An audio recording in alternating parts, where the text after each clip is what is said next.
My boyfriend is not invited to a wedding to set me up with their colleague, so I humiliated him in front of them. I was asked to be a member of the wedding party. Despite this, I was the only person, not only at the wedding party but also at the ceremony, who wasn't allowed to have A+1. I was told it was because my relationship wasn't serious enough despite us being together for a year. Only engaged or married couples were invited, and that they didn't want some random guy in their wedding pictures who I might not even be with later in the future. There have been no conflicts between them and my boyfriend. He's a nice and mild-mannered guy who gets along with everyone, so I don't think it was about him personally. I get to the ceremony and find out that literally everyone else has A+1, not just married couples, but there are couples there who have been dating for less time than me. This is when I started feeling surly. I smiled and played my part during the ceremony, but inside I was very surly and angry. We then got to the reception, which had way more people than the ceremony. This is where all the more distant friends were invited, and everyone there had A+1. I was literally placed at a table as the one single person, and everyone else at the table was a couple. Some at the table were other members of the wedding party, but others were random distant acquaintances. People started asking me where my boyfriend was, and I said I was told he wasn't invited. They asked why, and I said I had no idea why. This is when I started letting my surliness show and started acting rude and mean because I was humiliated.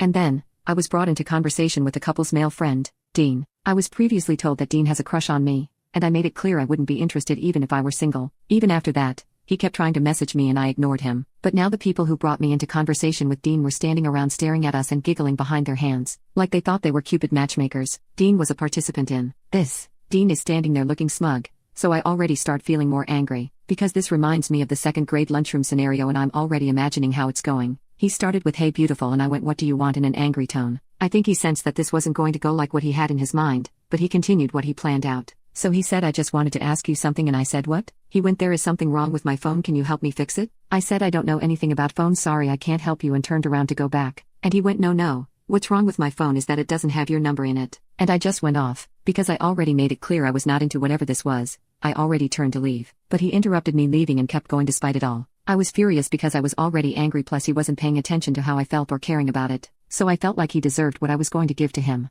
I raised my voice and said, "Dean, F off and leave me alone. No, you can't have my effing number. No, I don't want to go out with you. I don't want to talk to you. I'm not attracted to you. I don't want anything to do with you. You are not interesting or attractive to me at all. I want you to leave me the F alone." He was looking down during all of this and not at me, and I said, "I want you to look at me and agree you're going to leave me alone from now on, yes or no?" And he said yes, and I said, "Look at me and say yes." So he did. I turned around and left him alone after that. I know I humiliated him and I did it on purpose. I hate to admit that, but it's true. I was meaner to Dean than I've ever been to anyone in my entire life. I was as fully rude as I've ever wanted to be when being the target of someone's romantic interest unwantedly. It's true I don't really know if I was being set up, but I was already furious before that happened. Everyone was silent and awkward. I went back and finished my meal, and as soon as I was done, picked up my purse and left and went straight to my boyfriend's house, skipping most of the reception, cake cutting, speeches, and everything. I'm now being told by the couple that they're hurt and confused why I left so early. I replied I was uncomfortable because I was the only one without A+1 after being told nobody but engaged or married couples would have them. Multiple people at the reception started repeatedly asking me where my boyfriend was, and I was getting more and more humiliated, especially since I was seated with a colleague and their Tinder boyfriends. It was humiliating to be the only one singled out and I was extremely upset. Here is the reply I quickly got.